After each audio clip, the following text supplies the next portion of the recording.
মঙ্গলবার বাসন্তী পুজোর মহাষ্টমী, ফলে পুজো মণ্ডপে অঞ্জলি দেওয়ার ভিড় দেখা গেল। অসময়ের দুর্গাপুজো মানুষকে বড়ই কম টানে, তবুও পুজো হয় এই বসন্তকালে।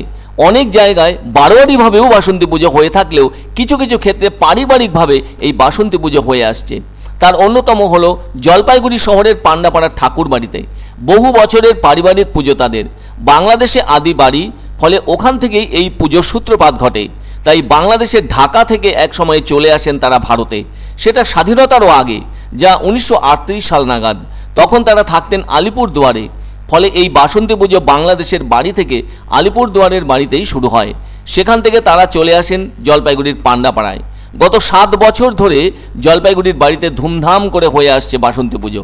তবে এই শহরের কিছু কিছু জায়গায় বাসন্তী পুজো হয়ে থাকে, যা কিনা পান্ডাপাড়ার সার্বজনীন দুর্গাপুজো কমিটির সদস্যদের উদ্যোগে পুরানো কংগ্রেস পাড়ার মাঠে আর যোগমায়া কালীবাড়ির সাথে লাগানো মন্দিরে অনেক বছর ধরেই হয়ে আসছে বাসন্তী পুজো।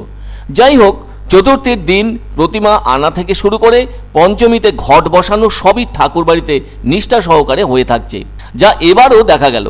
এখানে দুর্গাপুজোর মতো হই হুল্লোড়ের মধ্য দিয়েই কেটে থাকে পুজোর কয়েকটা দিন। দুর্গাপুজোর যা নিয়ম পদ্ধতি, বাসন্তী পুজোর ক্ষেত্রেও একই নিয়ম পদ্ধতি মানা হয়ে থাকে। ঠাকুরবাড়ির বাসন্তী পুজো হয়ে থাকে বনেদি বৈদিক নিয়মে।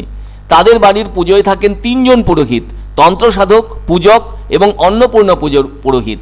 ফলে এদিন সকাল থেকেই ভোগ প্রসাদের কারণে সুন্দর গন্ধ মমা করছে সমগ্র ঠাকুরবাড়ি জুড়ে। প্রাচীন মতে এইটি হলো সময়ের দুর্গাপুজো, আর রামচন্দ্র করেছিলেন যেটা, তা হলো অকাল বোধন, সেইটি মূল দুর্গাপুজো শরৎকালে যেটা হয়।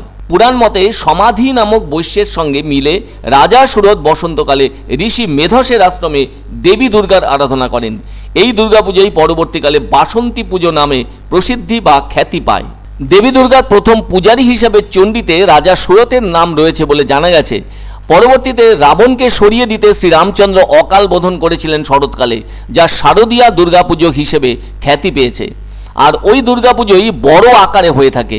রাজা সুরতকে চিত্রগুপ্ত বংশীয় রাজা হিসেবে উল্লেখ করা হয়েছে দুর্গা সপ্তশতী, দেবী মাহাত্ম্য ও মার্কণ্ডেয় পুরাণে। সুরত সুশাসক হিসেবে ভালো রাজা ছিলেন। অপরাজেয় রাজা সুরত প্রতিবেশী রাজ্যের রাজার কাছে পরাজিত হলে সুযোগ বুঝে তার সভাসদরা রাজার সব কিছু লুটে পুটে নেয়। কাছের মানুষদের এমন অদ্ভুত আচরণ লক্ষ্য করে রাজা সুরত স্তম্ভিত হয়ে পড়েন। শেষটায় তিনি বনে চলে যান।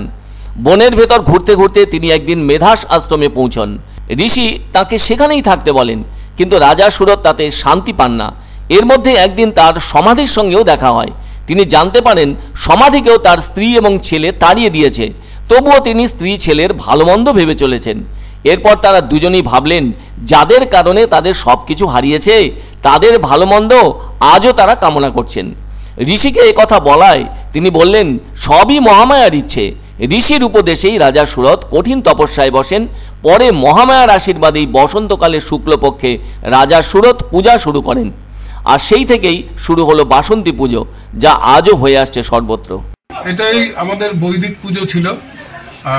এমনিতে শরৎকালের যে পুজো সেটা তো অকাল বোধন, আর এই পুজোই মূলত রাজা সুরতের থেকে এই পুজো এসেছিল এবং সেই বৈদিক নিয়মেই আমাদের এই পুজো হয়ে আসছে। এমনি শরৎকালীন দুর্গাপুজো যেভাবে হয় আর কি, তো বাসন্তী পূজাও সেই সেম একই, সেইভাবেই আমরা অষ্টমী পূজাটা এখানে করলাম। তার সঙ্গে অন্নপূর্ণা পূজাও হয়েছে।